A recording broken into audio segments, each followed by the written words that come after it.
Today on Robert's Guitar Dungeon, we're checking out the XPT700 Xiphos guitar from Ibanez.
This guitar has actually been out of production for several years now at this point.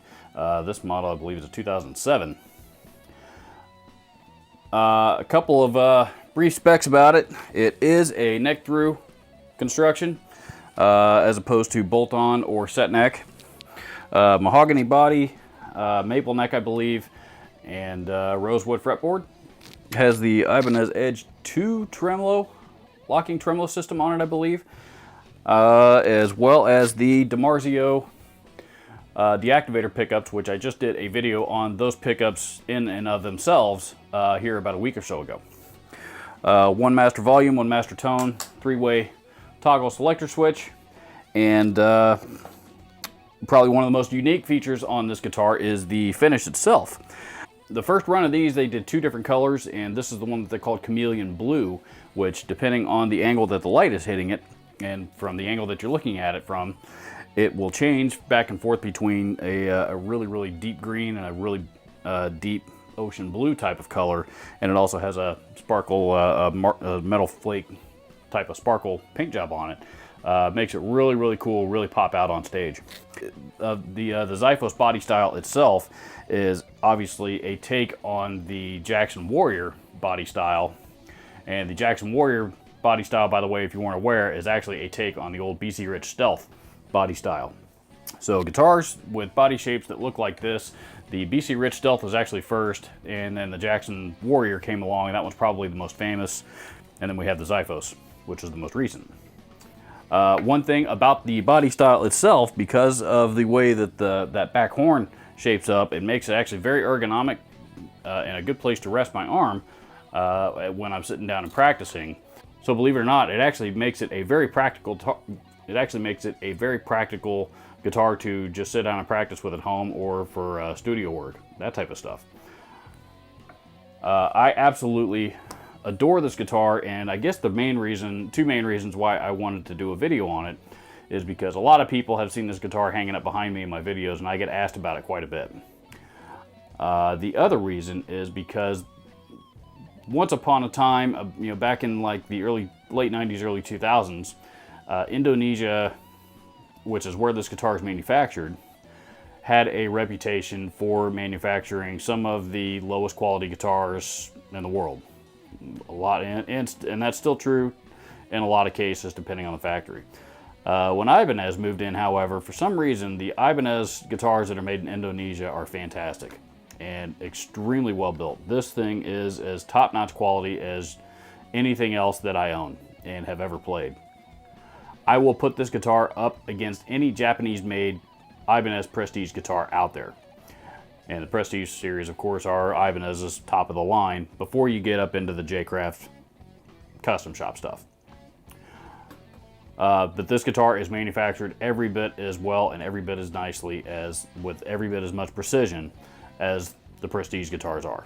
And even the Premium series, and I believe the Premium and the Iron Label series, which are now both growing in popularity quite a bit, are both also made in the same factory out of Indonesia. And again, those are growing very popular and very, very high quality guitars. So the old stigma about Indonesian guitars being terrible is going away. Thank you so much to Ibanez for making that happen. Unfortunately, just because it doesn't say USA or Japan or in some European countries, it's probably never going to be worth a ton of money on the vintage market. But for practical players that are looking for an awesome metal guitar, especially if you kind of like the sound of active pickups, but you don't want a guitar with active pickups in it, this guitar came stock with the D-Activators in it, and the D-Activators, as I mentioned in my video last week, are actually passive pickups that are designed to sound like active pickups. So this is a great compromise.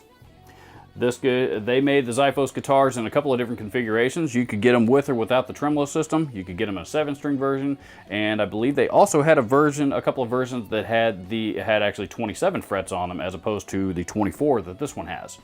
So, and I think there was even a version out there that had 27 frets and a tremolo and a 7-string option all on the same guitar. That's a little bit too much for my taste, but I believe that they did make that one.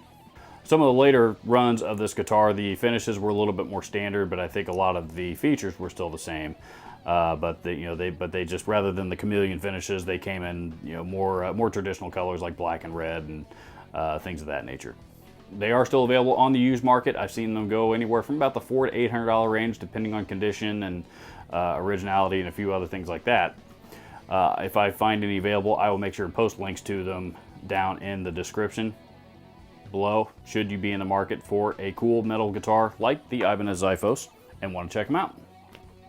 If you enjoyed this video, please leave me a comment down below and let me know what you thought.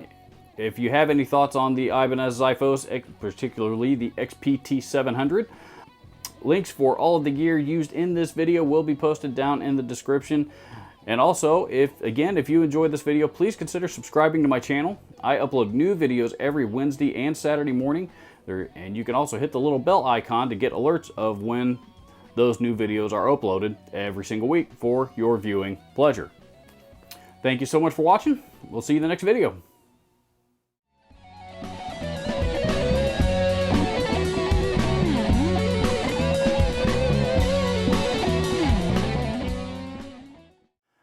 You know what? There are tons of young people out there that want to get involved in music and do not have the means to do so. If you are watching this video, most likely you're a musician, and many experienced musicians have tons of broken and unwanted gear lying around that they're not doing anything with. Please visit my friends at Share the Music on Facebook at the link below and learn how you and your unwanted gear can help change somebody's life.